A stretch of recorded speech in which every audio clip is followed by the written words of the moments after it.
नमस्कार दोस्तों, आज मैं आप सभी को चारवाक दर्शन से अवगत कराने जा रहा हूं। अगर आपको यह वीडियो पसंद आए तो कृपया चैनल को सब्सक्राइब करें। चारवाक दर्शन प्राचीन भारत की धरती पर जन्मा इकलौता भौतिकवादी दर्शन माना जाता है। यह एक नास्तिक दर्शन है जिसके प्रवर्तक बृहस्पति नामक व्यक्ति को माना जाता है।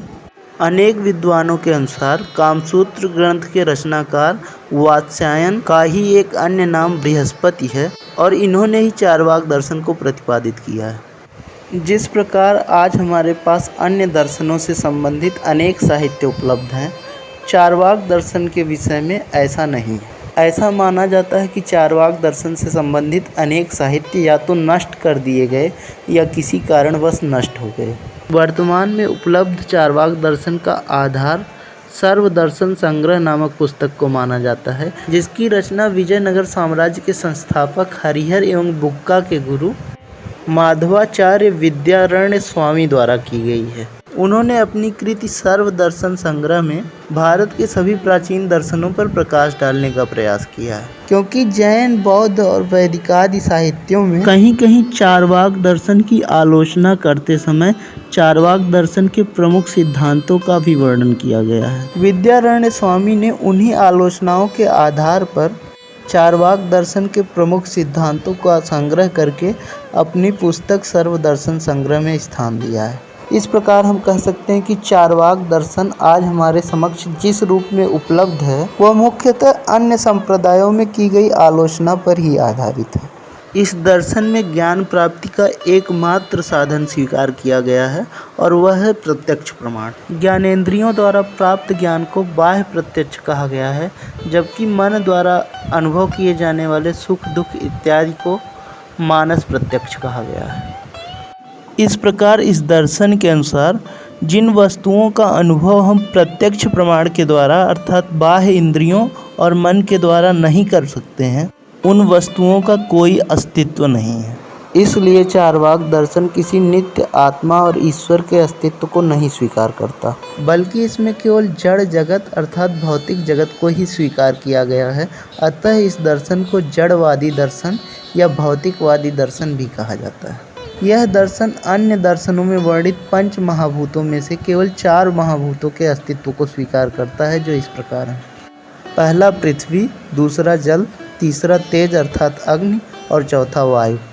इस दर्शन के अनुसार क्योंकि आकाश अर्थात स्पेस का प्रत्यक्ष रूप से अनुभव नहीं प्राप्त किया जा सकता, अतः इसका कोई अस्तित्व नहीं होता। चारवाकों के अनुसार प्रत्येक कार्य का कोई कारण होना अनिवार्य नहीं है, अतः इन चारों भूतों को संयुक्त कराने के लिए कोई अन्य कारण अथवा ईश्वर की कोई आवश्यकता नहीं, बल्कि यह इन चारों भूतों का स्वभाव ही है कि वे परस्पर विभिन्न अनुपातों में संयोग करके विभिन्न प्रकार के जीवों और पदार्थों का निर्माण करते हैं। इसे ही स्वभाववाद का सिद्धांत कहा जाता है। चारवाक दर्शन के अनुसार यदि कोई ईश्वर जैसी सत्ता होती तो यह संसार दुखमय नहीं होता। चारवाक दर्शन ईश्वर को नहीं मानता और साथ ही वेदों की भी निंदा करता है। चारवाकों के अनुसार त्रयो वेदस्य कर्तारो भांड धूर्त निशाचरा अर्थात तीनों वेदों को रचने वाले कोई भांड, धूर्त और राक्षस के समान मनुष्य हैं। यहाँ केवल 3 वेदों की चर्चा इसलिए की गई है क्योंकि ऐसा माना जाता है कि अथर्ववेद की उत्पत्ति वेद त्रयी अर्थात ऋग्वेद, सामवेद और यजुर्वेद से ही हुई है। कुल मिलाकर चारवाकों के अनुसार सभी वेदों के रचनाकार धूर्त व्यक्ति हैं। इस प्रकार चारवाक दर्शन के अनीश्वरवादी होने से और साथ ही वेदों के भी ना मानने से इसे विशुद्ध नास्तिक दर्शन भी कहा जा सकता है। जहाँ सभी वैदिक दर्शनों के अनुसार जड़ से चेतन की उत्पत्ति नहीं हो सकती, अर्थात निर्जीव से जीव की उत्पत्ति जिसे अबायोजेनेसिस कहा जाता है, ऐसा नहीं हो सकता। वहीं चारवाक दर्शन के अनुसार जैसे पान के पत्ते, सुपारी और कत्थे के संयोग से लाल रंग आ जाता है, उसी प्रकार चारों भूतों के संयोग से चेतना भी उत्पन्न हो जाती है। यह चेतना देह अर्थात शरीर का ही गुण है, न कि शरीर से पृथक किसी आत्मा का। इस दर्शन के अनुसार शरीर को भले ही आत्मा का नाम दे दिया जाए, परंतु शरीर से पृथक कोई नित्य आत्मा का अस्तित्व नहीं होता। इस प्रकार शरीर के नष्ट होते ही चेतना व आत्मा भी नष्ट हो जाती है, इसलिए पुनर्जन्म का कोई सवाल ही पैदा नहीं होता। इस संबंध में चार्वाक कहते हैं, भस्मीभूतस्य देहस्य पुनरागमनः कुतः, अर्थात देह के राख हो जाने के बाद पुनर्जन्म कैसा। इस प्रकार चार्वाक दर्शन के अनुसार सभी जीवित तथा निर्जीव वस्तुओं का पूर्णतः नाश हो जाता है, अर्थात उच्छेद हो जाता है। इसे ही उच्छेदवाद कहा जाता है। चार्वाक एक सुखवादी दर्शन है। इसके अनुसार मनुष्य का एकमात्र पुरुषार्थ केवल काम अर्थात भोग विलास एवं सुख की प्राप्ति, यही प्रत्येक जीव का परम लक्ष्य होना चाहिए। जहाँ वैदिक धर्म के अनुसार मनुष्य के 4 पुरुषार्थ बताए गए हैं, जो इस प्रकार हैं: धर्म, अर्थ, काम एवं मोक्ष। वहीं चार्वाक धर्म को एक मानसिक रोग बताता है और अर्थ अर्थात परिश्रम और धन प्राप्ति को तभी तक उचित बताता है जब तक वह काम पूर्ति के लिए आवश्यक हो, अर्थात सुख एवं भोग विलास के लिए आवश्यक हो।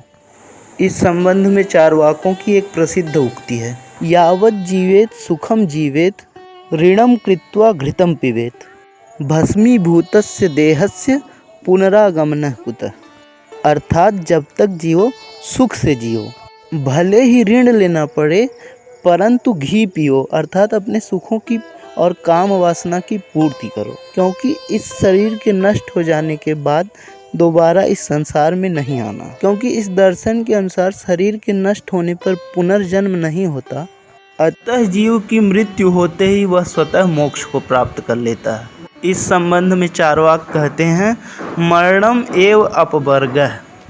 इस प्रकार जब मरने से स्वतः ही अपवर्ग की प्राप्ति हो जाती है, तो फिर इसे परम लक्ष्य मानकर पुरुषार्थ करने से क्या लाभ।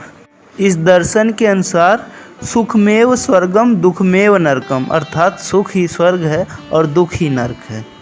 इस प्रकार चार्वाक दर्शन आत्मा एवं पुनर्जन्म के साथ साथ किसी परलोक को भी नहीं मानता, अतः इसे लोकायत दर्शन कहा जाता है। जहाँ चार्वाक दर्शन सुख अर्थात वासना को ही जीवन का परम लक्ष्य मानता है, वहीं यह सुख प्राप्ति के साधनों को उचित अनुचित नैतिक और अनैतिक में भी विभेद करने पर कोई बल नहीं देता।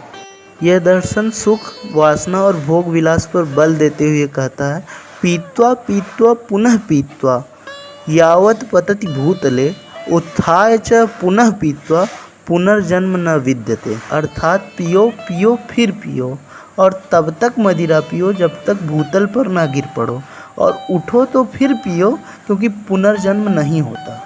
चार्वाक दर्शन की विशेषता यह है कि इसमें यज्ञों में दी जाने वाली बलियों की निंदा की गई है और साथ ही यह श्राद्ध एवं तर्पण जैसे कर्मकांडों का भी विरोध कर यह सोचने पर विवश करता है कि क्या ये कर्मकांड उचित है अथवा नहीं। परंतु इसकी अनेक प्रकार से आलोचनाएं भी की जाती हैं, जो इस प्रकार हैं। यह एक प्रत्यक्षवादी दर्शन है, परंतु विद्वानों के अनुसार यथार्थ ज्ञान प्राप्ति के लिए प्रत्यक्ष प्रमाण के अतिरिक्त अन्य प्रमाणों की भी आवश्यकता होती है। जैसे यदि हम रात में सूर्य का प्रत्यक्ष दर्शन नहीं कर पाते, तो इसका ये अर्थ नहीं होता कि रात में सूर्य का कोई अस्तित्व नहीं होता। इस दर्शन में चेतना की उत्पत्ति के विषय में जो भी बताया गया है, उसे प्रत्यक्ष प्रमाण के द्वारा नहीं समझाया जा सकता। इस दर्शन की आलोचना का सबसे बड़ा कारण यह है कि यह सुखों पर अत्यधिक बल देता है, जबकि अन्य भारतीय दर्शनों में सुख प्राप्ति की परम इच्छा को ही दुखों का कारण बताया गया है। सुख और वासना की पूर्ति करने के लिए ही मनुष्य अनेक प्रकार के अपराध कर सकता है। इससे सामाजिक व्यवस्था और नैतिकता का पतन होता है। दोस्तों, आपको यह वीडियो कैसा लगा कमेंट बॉक्स में ज़रूर बताएं। धन्यवाद।